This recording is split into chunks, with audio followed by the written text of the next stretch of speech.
When payment portals stall and phone systems lag during peak operational hours, reactive IT models expose businesses to unbudgeted repair costs and severe productivity losses.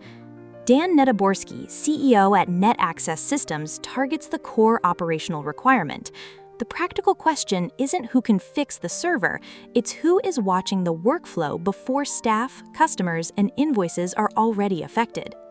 Transitioning from a reactive break-fix model to managed services shifts technical support from emergency firefighting to strategic, predictable planning.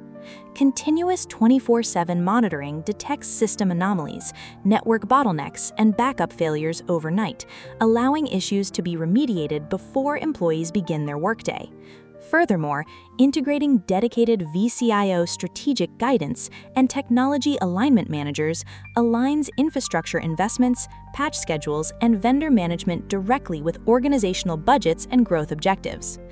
Auditing core operational workflows, tracking recurring ticket trends, and formalizing disaster recovery procedures enables executive leadership to eliminate surprise expenses, maintain continuous service delivery, and safeguard customer trust.